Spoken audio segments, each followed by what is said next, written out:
Bon, salut à tous l'équipe, on se retrouve aujourd'hui avec Nico. Enchanté.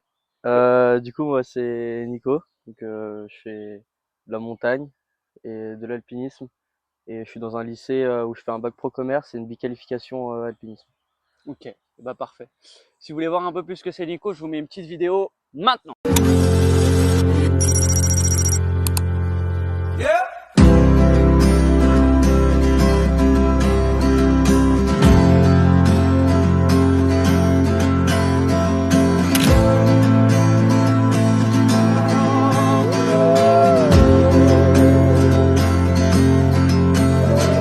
Bon, du coup, Nico, raconte-nous un peu ce que tu fais dans la vie, c'est quoi ta passion, les sports que tu fais, comment ça se passe à l'école.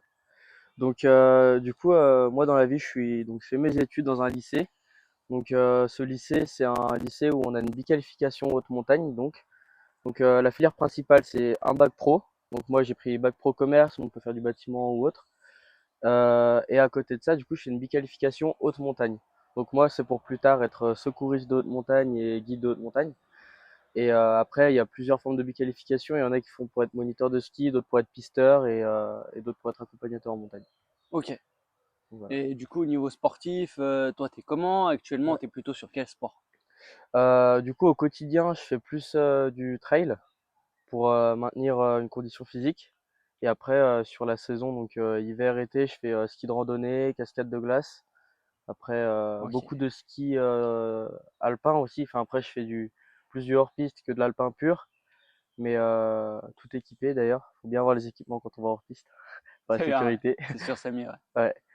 Et, euh, et après, ouais, du coup, trail, l'été, je fais du cliff jumping aussi. Donc, du cliff jumping, on a une falaise, un pont ou autre, et on va sauter pour faire des figures ou non, sauter dans l'eau à certaines hauteurs. T'en fais Donc, des voilà. choses, hein, c'est pas mal, hein. Ouais. Il y a de quoi faire. Ok. Bon, du coup, ton activité principale, c'est le trail. Est-ce que tu fais un peu tout ce qui est compétition ou c'est vraiment juste pour le plaisir de faire des sorties? Bah, pour l'instant, c'est plus pour le plaisir et pour maintenir ma forme. Mais après, là, pour l'instant, j'ai 17 ans. Donc, je peux pas encore faire des formats longs en trail. T'as encore le temps. Ouais, c'est ça. Mais là, je vais avoir 18 ans en août. Je pourrais déjà faire plus tout ce qui est 20 km. Donc, je vais commencer à faire des courses été prochain, je pense. Et après, à partir de 20-21 ans, je pourrais faire des grandes courses sur des 50, voire plus, à voir. Ok. Et là, dans ce cas-là, ouais, je ferai des courses. T'as parlé d'alpinisme, Ouais, glacier, tout ça. ouais, C'est ce que tu fais? ouais. Ça fait un petit moment que tu fais? Ça fait du coup 3 ans que j'en fais. Donc, avec le lycée, on a commencé en apprenant. En fait, on est encadré par des guides de haute montagne. Ok. Donc, eux, ils nous apprennent leur métier, ils nous apprennent enfin, ils nous apprennent à devenir autonomes en montagne.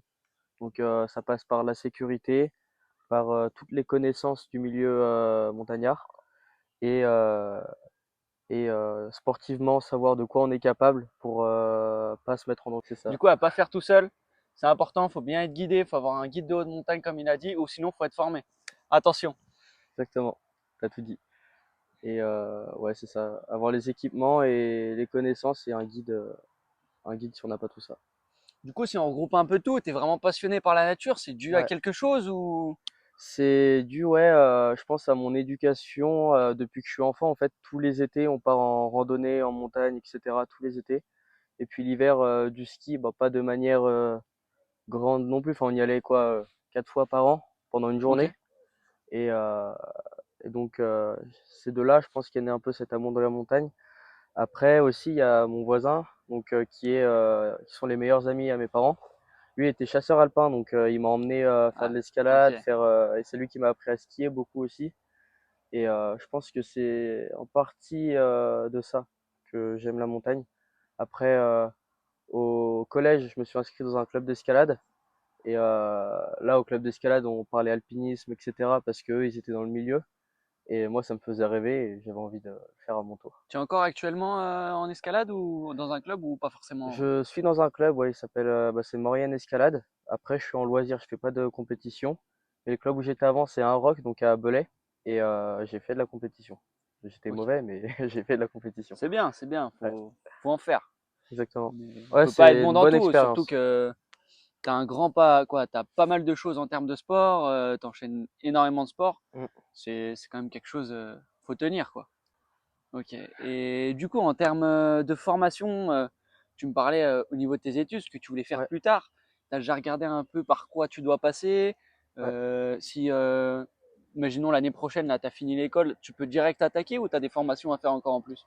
Là, concrètement, je sors de l'école. D'un point de vue guide, j'ai rien. J'ai moi perso juste enfin les formations, quoi, les connaissances qu'il faut pour le faire, mais j'ai rien de concret. J'ai pas de diplôme et j'ai pas de test. Donc, en fait, là, à la sortie du lycée, je vais avoir une liste de courses à faire pour être guide de haute montagne. Donc, sur cette liste de courses, il y a des courses en ski de randonnée, des sommets à faire en alpinisme Ok. avec différentes cotations.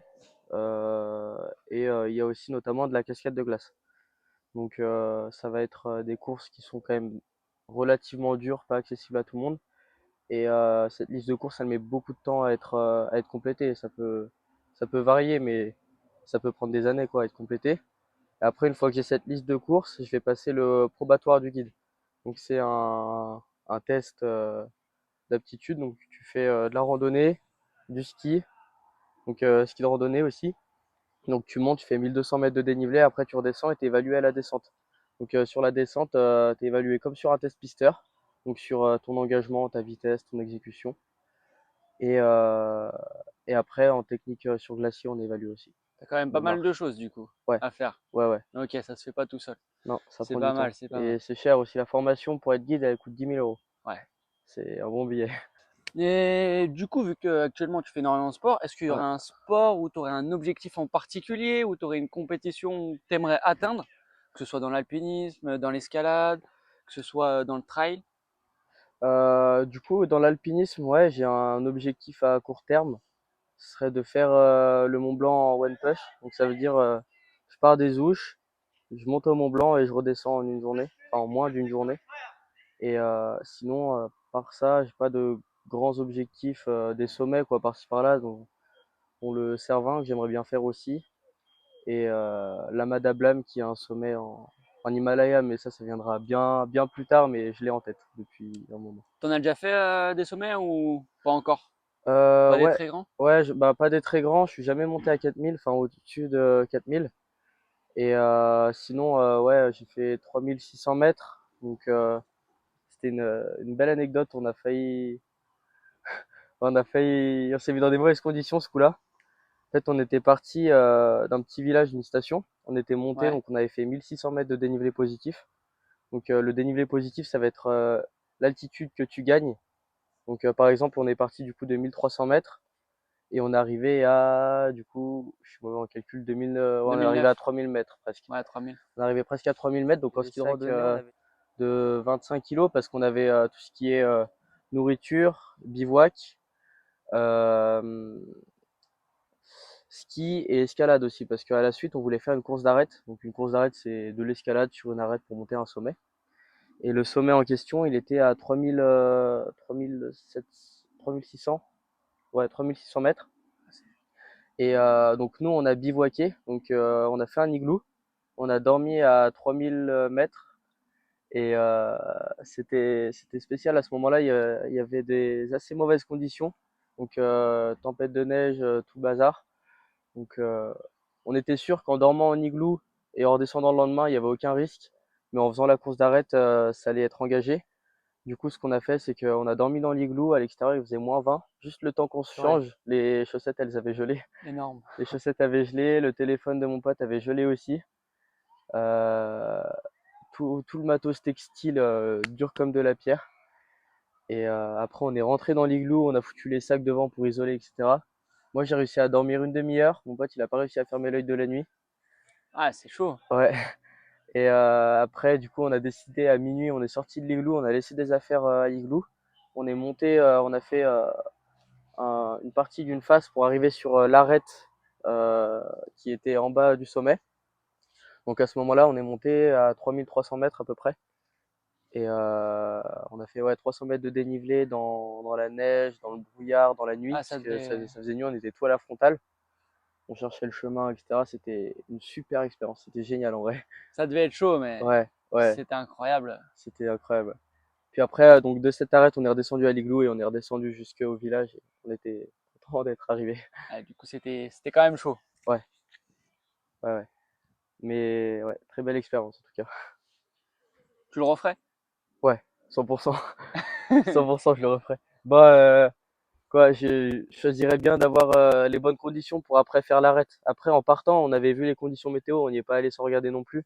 Donc, on savait que l'arête, ça allait être compliqué, mais on a pris le matériel quand même au cas où. Et voilà. On s'est lesté, c'était marrant. On en a chié. Et du coup, tu as commencé par quoi, toi, concrètement, comme sport? J'ai commencé, alors j'ai fait beaucoup de sport quand j'étais jeune.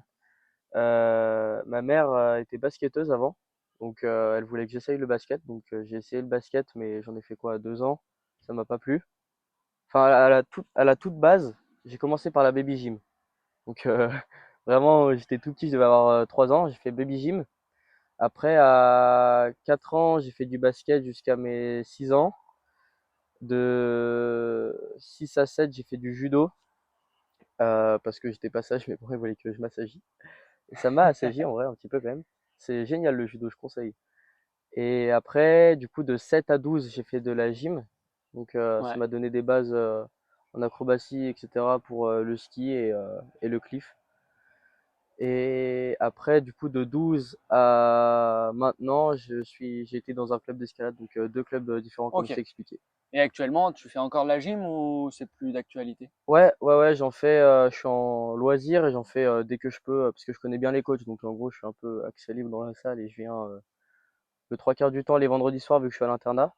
Ok. Et sinon j'y vais là tous les soirs quasiment parce qu'on a un gala, donc on répète. Et voilà. Ça en fait du sport, hein. Ouais, ouais, c'est fait. Tu dois kiffer quand même. Ouais, j'adore.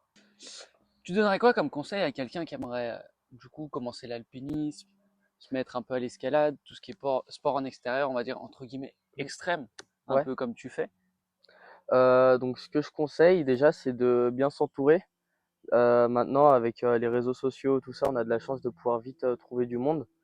Donc ne jamais y aller tout seul. Et ouais, s'entourer, aller dans des clubs alpins. Donc dans beaucoup de villes, notamment à Lyon, même à Paris, il y en a des clubs alpins. Et ça va être des clubs où ils vont vous organiser des sorties sur une semaine, par exemple, où vous allez faire de l'alpinisme, de l'escalade, etc. Et ça, c'est génial. Ça vous apprend toutes les bases pour après être autonome. Et il y a beaucoup de bons alpinistes qui viennent des clubs alpins. Donc ouais, pour commencer l'alpinisme, c'est vraiment club alpin. C'est ce que je conseille. Ok. Après, ouais, ce que je conseille vraiment pas, c'est d'y aller tout seul, quoi, parce qu'il y a énormément de choses qu'on se doute pas sur la montagne, notamment tout ce qui est nivologie. Nivologie, ça va être l'étude de la neige. Il y a beaucoup, beaucoup de choses qu'on ne se doute pas et que, en fait, quand on les apprend, on se dit, ah ouais, heureusement que je le sais maintenant. Ouais. Donc, voilà. Et en termes, tu m'as parlé aussi que tu faisais du saut, du coup, tu fais des sauts de Ouais. falaise, saut de pont. Euh, c'est lequel le plus grand que tu fait En termes d'auteur, en termes j'ai d'auteur? sauté à 18 mètres, donc en normal, en saut droit. Et après, sinon, j'ai fait un gainer. Un gainer, c'est un salto arrière quand on part vers l'avant, et ça, je l'ai fait à 16 mètres. Ok, solide. Et c'est lequel qui Ouais, t'a fait le plus peur? Même que ce soit pas le 16 ou le 18, il y en a un où tu ouais. t'es fait une frayeur ou jamais? Il y en a un où je me suis fait un peu peur, ouais, bah c'était en début de saison, là, cette année. Ah, ça tombe bien. On était à la sortie d'un canyon, donc de canyoning vers Artebar pour ceux qui connaissent. Donc déjà de base, ce canyon c'est l'un des plus dangereux d'Europe parce qu'il est tout renfermé, donc pour les secours c'est impossible quasiment. Et à la sortie de ce canyon, il y avait un gap, donc il y avait une petite cascade avec une prise d'élan et ça sautait par-dessus, peut-être il y avait 4-5 mètres de gap, donc il fallait sauter ces 4-5 mètres pour ensuite atterrir dans l'eau. J'ai pas mesuré le saut, mais je pense qu'il devait faire une dizaine de mètres. Et ouais, en gros, j'ai sauté et c'était ric-rac niveau élan. J'ai cru que j'allais atterrir dans les rochers de la cascade et au final, ça l'a fait nickel. Ah, c'est chaud, hein? Ouais, mais ouais, je me suis fait un peu peur sur celui-là et puis je me suis chié dessus avant le départ. Bon, au final, ça l'a fait, mais de pas beaucoup. Faites bien attention à vous Ouais, sur tout ce qui est saut de falaise, tout ça, hein, quand ouais. même. C'est important, hein. Il y a beaucoup de règles sur le saut de falaise. Donc déjà la première, c'est de toujours vérifier le fond. C'est pas parce qu'il y a des gens qui sautent, que c'est un spot connu, etc., qu'il faut pas vérifier le fond, parce qu'il peut toujours des fois y avoir des branches, des choses comme ça qui viennent se déposer. Donc toujours vérifier le fond avant de sauter. Ensuite, la deuxième, c'est de jamais sauter seul. Toujours avoir quelqu'un autour en sécurité si ça se passe mal. Le mieux, c'est d'avoir quelqu'un dans l'eau en safety, ça s'appelle. Ça va être quelqu'un déjà qui pourra éclabousser l'eau. Comme ça, toi, quand tu sautes, tu as un visuel de où t'es par rapport à l'eau. Parce que ça fait un effet d'optique un peu quand t'as rien et tu peux être plus haut que tu ne le penses. Donc ouais, avoir quelqu'un en safety qui fait ses éclaboussures et qui en plus, si ça se passe mal, te récupère directement. Si tu prends un KO ou quoi. Et, euh, et aussi y aller progressivement. Parce que entre 15 et 20 mètres et au-delà, au-dessus de 15 mètres, c'est des impacts qui sont énormes. Si vous n'avez pas le gainage, si vous n'avez pas l'habitude de sauter, vous pouvez vous faire très très mal. Il suffit que vous arriviez un peu en arrière et ça peut vous faire si vous êtes un peu sur les fessiers, ça peut vous faire toute la colonne vertébrale. Ouais, c'est chaud. Ouais, c'est Bien très chaud. faire attention. Ouais, Eh ben, nickel. voilà. Eh ben, je vous mettrai tout ce qui est la chaîne de Nicolas, son Insta, son TikTok, si vous voulez aller voir, le suivre un peu, lui donner de la force. Il est encore jeune, il partage deux, trois choses, vous allez voir, c'est très intéressant. Pas mal de paysages. Ouais, Et puis, merci Nicolas d'avoir répondu à toutes mes questions. De toute façon, on se reverra. ouais. Dites-moi en commentaire si vous voulez qu'on fasse une petite vidéo ou peut-être qu'il me fait tester quelque chose. Si vous avez des idées, si lui il a des idées, il m'en proposera. Et puis, on se retrouvera peut-être dans une vidéo. Et bah Merci. carrément, je serais très chaud de te faire découvrir. Et ben, c'était un honneur. Merci. Et bah nickel. Allez, Merci à ciao toi. l'équipe! Ciao!